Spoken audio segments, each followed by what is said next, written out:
예수님께서 예루살렘에 입성하시고 나서 계속해서 공격을 받는 것을 우리가 보지 않으십니까? 유대 교권자들이 처음에는 유대 지도자들과 네가 어떠한 권세로 이런 일을 행하느냐, 하늘로부터 온 권세냐 사람으로부터 온 거냐, 권세의 문제로 논쟁을 벌이기도 하셨습니다. 지난주에는 바리새인들과 헤롯 당원들이 연합했죠. 연합할 수 없는 그 두 그룹이 연합한 이유가 무엇입니까? 예수님을 올무에 걸려 넘어지게 하려고. 무슨 문제로? 세금 문제로. 로마 황제에게 세금을 바치는 게 옳습니까? 옳지 않습니까? 이렇게 올무에 걸려 넘어지도록 그 질문을 하는 것이죠. 이때 예수님께서 저를 향해서 뭐라고 말씀하셨습니까?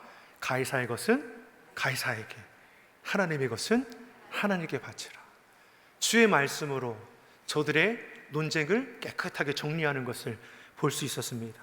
그리고 오늘 본문의 말씀에서는 또 누가 나옵니까? 사두개파, 사두개인 사람들이 나와서 또 예수님께 또 공격하는 것을 볼 수 있는 것이죠.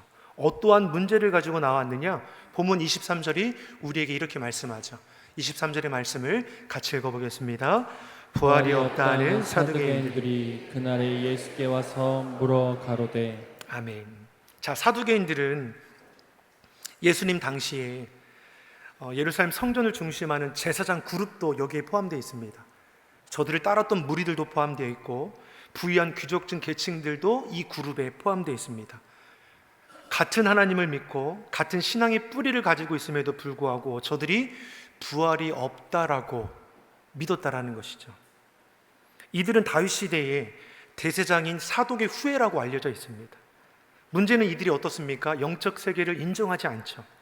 지극히 현세적인 삶을 살아가던 자들입니다. 이 땅에서의 삶이 전부라는 것이죠. 그러니 이 땅에서 잘 사는 것이 하나님을 위한 것이라고 했습니다. 세상의 권세를 누리는 것이, 내 욕심 따라 살아가는 것이, 많은 것들을 가지고 누리는 것이 이게 하나님을 위한 것이라고 여겼다라는 것이죠. 실상 누구를 위한 삶인 것입니까? 하나님을 위한 것입니까? 자기 자신을 위한 삶인 것이죠. 하나님의 이름을 망령되이 일컬었던 자가 이 사두개파 사람들임을 우리는 알아야 하는 것이죠. 하나님을 믿는다라고 하면서도 부활도, 영생도, 천사도, 영의 존재도, 심지어 천국과 지옥도 인정하지 않았습니다. 이들은 오직 구약에 예언된 이 모세 오경만을 인정했다라는 것이죠. 이러한 자들이 지금 예수님께 부활을 가지고 지금 논쟁을 벌이고 있는 것이죠. 그것도 모세의 율법에 근거해서 하나님이 주신 말씀을 가지고 누구를 공격하는 겁니까? 하나님의 아들 되시는 예수 그리스도를 공격하고 있는 것이죠. 얼마나 얼토당토하지 않는 이야기를 가지고 예수님을 공격하냐면 24절에서 28절의 말씀입니다. 우리 이 말씀을 천천히 같이 보겠습니다. 선생님이여, 모세가 일렀으되 사람이 만일 자식이 없이 죽으면 그 동생이 그 아내에게 장가들어 형을 위하여 후사를 세울지니라 하였나이다. 우리 중에 7형제가 있었는데 마지 장가들었다가 죽어 후사가 없으므로 그의 아내를 그 동생에게 끼쳐두고 그 둘째와 셋째로 7째까지 그렇게 하다가 최후에 그 여자도 죽었나이다. 그런즉 저희가 다 그를 취하였으니 부활 때에 7 중에 네 아내가 되리이까. 아멘. 이 말씀 이해가 되십니까? 7 형제 중에 맏 아들이 가정을 이루었습니다. 근데 얼마 지나지 않아서 후사를 보지 않고 이 맏 아들이 죽게 된 것이죠. 그러면 이 당시에는 형사 취소혼이라는 제도가 있어서 가장 가까운 친족이 그 동생이 되겠죠. 그 동생이 죽은 형제의 아내를 부인으로 맞아서 후사를 보게 되면 그 자녀를 통해서 형제 그 가문을 잇기로 했다라는 제도이죠. 지금 시대와는 맞지 않지만 당시는 어떻습니까? 그 기업을 잇기 위해서 하나님께서 제정해 놓으신 제도입니다. 근데 문제는 이것을 가지고 이 얼토당토하지 않은 이 가상적인 이야기를 가지고 마치 실제인 것처럼 이 사두개인들이 예수님께 지금 공격하고 있는 것이죠. 7 형제 중에 맏아들이 죽었습니다. 그래서 그 둘째가 형을 대신해서 형수를 맞이하여서 이제 후사를 보게 되는 것이죠. 근데 후사를 보지 못하고 이 둘째 아들도 죽게 되었습니다. 차례대로 어떻게 됩니까? 이 형의 아내가 둘째, 셋째, 넷째, 7가지 7째까지도 그 아내가 되었지만 후사를 보지 못하고 다 차례대로 죽었고 맨 마지막 이 여자도 죽었다라고 말씀하죠. 그러면서 하는 질문이 무엇입니까? 너희가 말하는 부활의 때가 되면 7 형제가 다 부활할 것인데 그날의 7 중에 이 여자는 그러면 누구의 아내가 되는 것이냐? 이걸 가지고 지금 예수님께 묻는 것이죠. 다시 말해 부활이 없음을 반증하기 위해서 이러한 이야기로 예수님을 공격하고 있다라는 것입니다. 자신들의 생각과 경험으로 예수님께서 어떤 답을 주실까? 답을 하지 못할 거라고 생각하는 것이죠. 얼토당토하는 가상적인 이야기를 가지고 마치 진실인 것처럼 예수님을 공격하고 있는 것입니다. 그것도 모세의 율법을 빌어서 예수님께 이렇게 말씀하고 있는 것이죠. 사랑하는 성도 여러분, 사두가인의 이 질문 앞에 예수님께서 뭐라고 하십니까? 29절의 말씀을 보십시오. 29절의 말씀에 예수님께서 이렇게 말씀하시죠.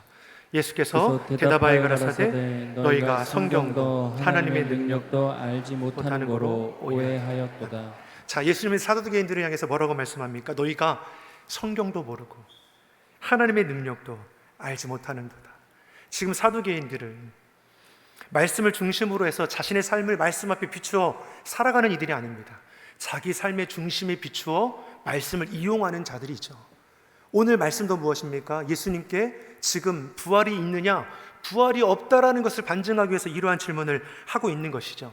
그러한 저들을 향해 예수님께서는 너희가 성경도 모르고 하나님의 능력도 알지 못한다라는 것이죠. 이 시대 이단들이 그러하지 않습니까? 저들은 마치 성경을 잘 아는 것처럼 포장하고 있지 않습니까? 계시록의 말씀으로, 비유의 말씀으로 마치 감추어둔 누구도 알지 못하는 그런 말씀을 자신들만이 해석할 수 있다라고 지금 얘기하지 않습니까? 그러나 그들은 자신들이 원하는 교리만을 구슬 꿰듯이 신규약을 쫙 맞추는 거죠. 마치 공식처럼 달달 외우고 있지 않습니까? 여호와의 증인들, 구원파들, 신천지 다 마찬가지 아닙니까? 저들을 가리켜 우리는 사입이라고 말합니다. 겉으로는 비슷하게 보이나 그 본질은 완전히 다른 것이기 때문입니다. 성경 전체를 중심하는 예수 그리스도는 빠져있는 그 말씀이 무슨 소용이 있는 것입니까? 자기들이 원하는 내용과 꿰어서 성경을 이해하는 것만큼 무섭고 두려운 일은 없는 것이죠. 다른 사람이 들을 때는 마치 합리적인 것 같고 그럴듯하게 보일지라도 저들은 속이는 자임을 우리는 기억해야 할 것이죠. 저들을 향해서 예수님께서 뭐라 말씀합니까? 너희는 성경도 알지 못한다. 하나님의 능력도 알지 못하는 자다. 너희가 얼마나 불쌍한 자인지를 우리에게 말씀해 주는 것이죠. 예수님은 저희들을 향해서 너희가 성경도 모르고 하나님의 능력도 알지 못하는 걸로 오해한다라고 했습니다. 오해한다라는 이 원어적인 의미는 무엇이냐면 길을 잃어버리다, 그릇된 길을 가다라는 뜻을 가지고 있습니다. 다시 말해 하나님의 말씀도 하나님의 능력도 제대로 알지 못하니 그릇된 길로 가고 있는 자들, 사두개인들이고 이 시대 이단들인 것이죠. 저들은 말씀을 자신들의 유익을 위해서 이용하는 자들입니다. 자신들의 생각과 경험 속에서 하나님을 판단하고 하나님을 규정해 놓은 것이죠. 사랑하는 성도 여러분, 하나님은 어떠한 분이십니까? 죽은 자를 살리시고 없는 것을 있게 하여 주시고 안 되는 것을 되게 하시는 전능하신 능력의 하나님이 되십니다. 그 하나님 우리 생각 가운데 어떻게 가두어둘 수 있는 것입니까? 내 경험으로 판단할 수 있는 것입니까? 결코 그럴 수 없는 것이죠. 저들은 하나님을 자신의 생각과 경험 가운데 제한해 두고 있었다라는 것이죠. 사랑하는 성도 여러분, 우리는 전능하신 하나님을 온전히 믿는 자가 되어야 합니다. 연약한 내가 기준이 되어서는 안 되는 것이죠. 하나님의 그 삶이 하나님 앞에 우리가 맞추어질 수 있기를 예수님의 이름으로 축원합니다. 우리 옆 사람이 이렇게 선포하겠습니다. 하나님 중심입니다. 이 시대는 사람 중심 아닙니까? 세상 중심 아닙니까? 자꾸만 우리가 세상 가운데 살아가다 보니까 세상 가치를 우리가 앞서가게 돼 있죠. 하지만 분명한 것은 성경적인 가치관을 우리가 잃어버려서는 안 되는 것이죠. 인권을 얘기할 이 시대에 여러분, 인본주의에 우리가 여러분 끌려가지 마십시오. 우리는 신본주의 아닙니까? 하나님을 우선하는 삶을 잊지 않기를 간절히 소망합니다. 하나님을 바로 알고 바로 믿는 자가 되어야 하는 것이죠. 우리가 성경을 보면 가장 큰 죄는 다른 죄가 아닙니다. 믿지 못하는 불신이라는 것을 우리는 기억해야 할 것입니다. 귀신 들린 아이를 둔 아비가 예수님께 찾아와서 간청하지 않습니까? 무엇을 하실 수 있거든 우리를 불쌍히 여기사 도와주옵소서. 예수님께서 이 아비의 말에 어떻게 반응하셨습니까? 응답해 주셨습니까? 아니죠. 저의 믿음 없음을 꾸짖으셨습니다. 할 수 있거든이 무슨 말이냐? 믿는 자에게 능치 못함이 없느니라. 여러분, 믿음이 능력이라는 것을 예수님께서 우리에게 가르쳐 주시는 것이죠. 그러니 이 귀신 들린 아이 아비가 소리질러 외치는 게 무엇입니까? 내가 믿나이다. 나의 믿음 없는 것을 도와주옵소서. 우리 믿음의 고백이 되길 간절히 소망합니다. 우리가 믿음이 연약해서 주의 뜻을 온전히 바라보지 못하고 견디고 인내하지 못하지 않습니까? 그런 우리에게 필요한 것이 무엇입니까? 믿음이죠. 우리가 기도할 것은 주여 믿음 없는 나를 도와주시옵소서. 우리의 믿음을 보기 원하시는 주님 앞에 우리의 믿음을 온전히 드러낼 수 있기를 간절히 소망합니다. 믿음의 선포, 믿음의 행위를 통해 하나님께서 기뻐 받아주시는 것이죠. 그러한 믿음으로 응답해 주실 주님을 우리가 늘 경험하여 나가기를 간절히 소망합니다. 나아가 예수님께서 겨자씨 한 알만큼만 믿음이 있어도 이 산을 들어 옮긴다 하지 않았습니까? 여러분, 적은 믿음일지라도 산 같은 문제를 등이 이길 수 있다라고 우리에게 말씀하는 것이죠. 내게 능력이 있는 것이 아니라 우리가 믿는 여호와 하나님께서 능력이 되게 하시기에 그 능력을 의지하는 우리에게도 동일한 역사가 일어나게 됨을 믿습니다. 내게 능력 주시는 자 안에서 내가 모든 것을 할 수 있느니라. 주님을 향한 흔들림 없는 믿음으로 시대의 어려움을 이길 뿐만 아니라 하나님의 살아계심을 증거할 수 있는 신실한 주의 성도들이 되기를 예수님의 이름으로 축원합니다. 우리 옆 사람에게 다시 한번 축복하겠습니다. 믿음이 능력입니다. 믿음이 기적을 일으킵니다. 아멘이시죠? 이어서 30절에 예수님께서 저를 향해서 뭐라고 말씀합니까? 30절의 말씀 같이 읽어보겠습니다. 부활 때에는 장가도 아니가고 시집도 아니가고 하늘에 있는 천사들과 같으니라. 아멘. 엉뚱한 예를 들어서 예수님을 시험하고자 하는 저들을 향해서 참 너희가 성경도 모르고 하나님의 능력도 모르는구나 하시면서 뭐라고 말씀합니까? 이 땅에서 우리가 시집가고 장가가지만 부활의 때가 되면 무엇입니까? 장가도 시집도 아니가고 너희가 천사와 같이 된다라고 우리에게 말씀하는 것이죠. 지금 사두개인들은 예수님의 이 말씀을 이해할 수 없습니다. 왜 그렇습니까? 이들은 내세를 믿지 않습니다. 부활도 영생도 천사도 천국도 지옥도 있음을 믿지 않죠. 그러니 질문하는 수준이 이와 같은 것입니다. 부활하면 7 형제 중에서 그 여자는 누구의 아내가 되는 겁니까? 마치 현세의 삶이 그대로 하나님 나라에서도 이루어지는 것으로 여겼으니 이렇게 질문하는 것이죠. 그러나 우리에게 주님 뭐라고 말씀하십니까? 부활의 때는 하나님 나라에서는 시집, 장가 가는 거 아니다.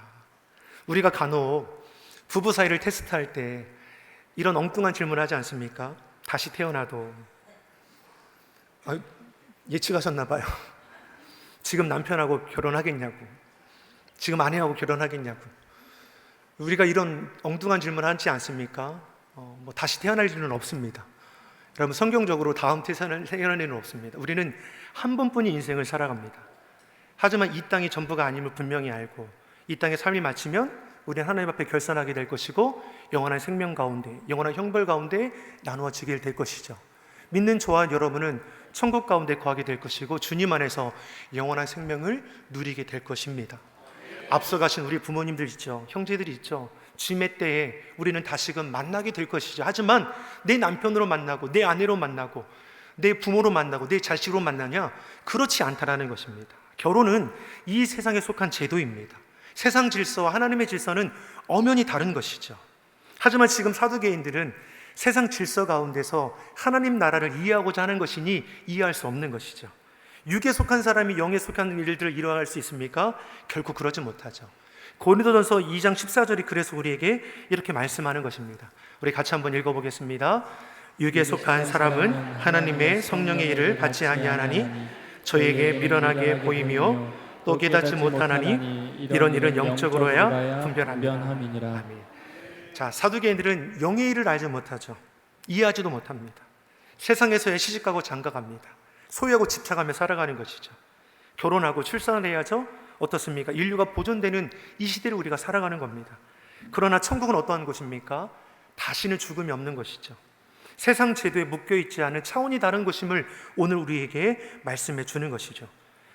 우리는 주님과 함께 어떻습니까? 천사와 같이 된다라고 했습니다. 그날에는 어떻습니까?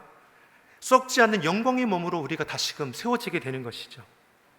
그날의 세상의 법칙에 지배받는 자들이 아니라 하나님의 새로운 법칙 가운데 거하는 자가 될 것입니까? 모든 자들은 주의 그 은혜 가운데 한 형제요 자매의 그런 영원한 기쁨의 삶을 살아가게 되는 것이죠. 세상에서 육신의 몸으로 우리가 가지고 살아갑니다. 그러나 하나님 나라에서는 신령한 몸으로 우리가 있게 살아갑니다. 천국은 더 이상 지상처럼 결혼하거나 생산하는 것이 필요한 것이 아닌 것이죠. 그것은 하나님이 통치하는 영광스러운 나라입니다. 우리에게 이미 예정되어 있죠. 그러니 우리는 이 땅 가운데 어떻게 살아가는 것입니까? 최선을 다해 살아가는 것이죠. 한 번뿐인 인생이에 하나님 보시기에 부끄럽지 않을 수 있도록 하나님께서 매주신 귀한 남편과 아내를 위해서 내가 최선을 다해 살아감을 통해서 다시금 하나님 나라를 만나게 됐을 때 또 기쁨으로 우리가 보게 될 것이죠. 하지만 사두개인들은 무엇입니까? 이러한 부활의 진리를 알지 못하죠. 그러니 어떻습니까? 인정하지 않으면서 이러한 유치한 모습에 질문을 하게 되는 것입니다. 그럼에도 예수님께서는 저를 가르쳐 놓은 것이죠. 너희들이 깨닫기를 원하시는 것입니다. 그러면서 31절, 32절에서 우리에게 이렇게 말씀해 주고 계시죠. 31절, 32절 같이 읽어보겠습니다. 죽은 자의 부활을 의논할진대 하나님이 너희에게 말씀하신 바 나는 아브라함의 하나님이요 이삭의 하나님이요 야곱의 하나님이로라 하신 것을 읽어보지 못하였느냐.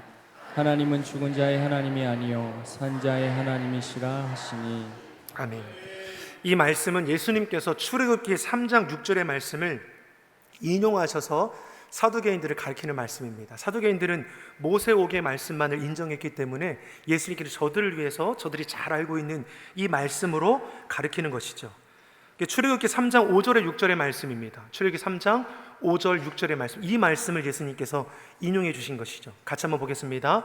하나님이 가라사대 이리로 가까이 하지 말라. 너희의 선 곳은 거룩한 땅이니 내 발에서 신을 벗으라. 또 이르시되 나는 내 조상의 하나님이니 아브라함의 하나님, 이삭의 하나님, 야곱의 하나님이라. 모세가 하나님을 배웠기를 두려워하여 얼굴을 가리우매. 아멘. 이 말씀의 배경이 무엇입니까? 하나님께서 모세를 택하여 부르시는 장면이죠. 타지 않는 떨기나무 가운데 주의 음성이 들렸습니다. 그리고 이곳에서 어떻습니까? 하나님께서 모세를 지도자로 택하여서 애굽에서 종살이한 이스라엘 백성들을 이끌어 가시는 것을 우리가 볼 수 있죠. 저를 부르시면서 하시는 말씀이 무엇입니까? 나는 아브라함의 하나님이요 이삭의 하나님이요 야곱의 하나님이라. 이것을 무엇을 가리키는 겁니까? 나는 죽은 자의 하나님이 아니라 살아있는 자의 하나님임을 우리에게 말씀해 주는 것이죠. 모세를 통해서 내일 일을 염려하지 말고 주어진 그 사명의 길을 온전히 감당할 수 있도록 우리에게 말씀해 주는 것이죠. 하나님은 어떠한 하나님이십니까? 죽은 자의 하나님이십니까? 아니죠. 산자의 하나님이 되시면 우리에게 말씀하는 것입니다. 우리의 생각 가운데 하나의 이념 가운데 머무는 분이 아니시죠. 철학자나 종교 사상들이 만들어내는 것이 아닙니다. 하나님은 살아계셔서 역사하시는 전능하신 하나님이십니다. 죽은 자를 살리신 하나님이 되시고 병든 자를 치유해 주시고 죄와 죽음에서 우리를 구원해 주시는 능력의 하나님이 되십니다. 우리는 그 하나님 안에 거하는 것이죠. 고린도전서 15장 19절이 우리에게 이렇게 말씀해 줍니다. 고린도전서 15장 19절의 말씀을 우리 같이 읽어보겠습니다. 만일 그리스도 안에서 우리의 바라는 것이 다만 이 생뿐이면 모든 사람 가운데서 우리가 더욱 불쌍한 자니라. 아멘. 우리가 바라는 것이 마치 사두개인들처럼 하나님을 믿는다고 하면서 이 땅의 삶이 전부인 것처럼 살아가는 자라면 이것보다 불쌍한 이들이 어디 있겠느냐라고 말씀해 주는 것이죠. 사두개인들은 부활을 믿지 않았기 때문에 현세적인 삶에 충실하던 자들입니다. 이 땅에서 누리는 권세들, 부귀들, 영화에 집착하며 살았습니다. 이들은 천국도 영원한 생명도 믿지 않으니 이 땅의 삶만이 오직 전부인 것이죠. 이 땅에서 잘 먹고 잘 사는 것이 하나님을 위한 것이라 그렇게 여기며 살았다라는 것입니다. 그러한 저들을 향해서 뭐라고 말씀합니까? 저들과 같이 불쌍한 이들이 어디 있겠냐는 것이죠. 우리는 하나님께서 지으신 존귀한 자임을 잊지 않아야 하는 것입니다. 우리는 이 땅이 전부인 것처럼 살아가는 자가 아니라 하나님 나라, 영원한 생명이 있음을 분명히 고백하며 살아가는 자들입니다. 세상에 묶여있는 자들이 아닌 것이죠. 영원한 생명을 소유한 자이고 하나님의 영광에 참여할 자들인 것입니다. 그러기에 주의 말씀 앞에 우리가 분별하여 살아갈 수 있도록 늘 나를 쳐서 순종하는 이유가 여기에 있는 것이죠. 시대가 아무리 악할지라도 악을 악으로 갚고 욕을 욕으로 갚는 이 시대, 우리 믿는 자이기 때문에, 주의 말씀으로 거룩히 세움받은 자이기 때문에 그래도 선으로 악을 대적하기 위해서 힘써 나아가는 이유가 여기 있는 것입니다. 이 땅의 삶이 전부가 아니기를 알기 때문 아닙니까? 사랑하는 성도 여러분, 우리에게 하나님은 어떠한 분이십니까? 살아계셔서 역사하시는 능력의 하나님이 되기를 예수님의 이름으로 축원합니다. 지금도 우리 삶의 자리에 찾아와 주시고 우리를 구원하여 주시고 축복하여 주시고 새롭게 하여 주시는 분이십니다. 모든 환난을 면케 하시고 우리의 출입을 영원까지 지켜주시는 전능하신 그 하나님께서 우리를 붙들고 계심을 믿습니다. 사랑하는 성도 여러분, 저와 여러분이 세상적인 가치관에 휘둘리지 마시고 성경적인 가치관을 품기를 바랍니다. 사람 중심, 내 중심의 삶의 모습이 아니라 하나님 중심으로 우리의 삶을 세워갈 수 있기를 예수님의 이름으로 간절히 축원합니다. 기도하겠습니다. 살아계셔서 역사하시는 아버지 하나님, 사도개인들처럼 자신들의 생각과 경험으로 하나님을 판단하는 일이 우리에게는 없게 하여 주옵소서. 범사에 하나님을 인정하며 주의 말씀 앞에 겸손히 서게 하여 주시옵소서. 이 땅이 전부가 아님을 알게 하여 주시고 천국을 소망하며 이 시대를 하나님의 자녀로서 구별되게 살아갈 수 있도록 인도하여 주시옵소서. 감사드리며 예수님의 이름으로 기도드립니다. 아멘.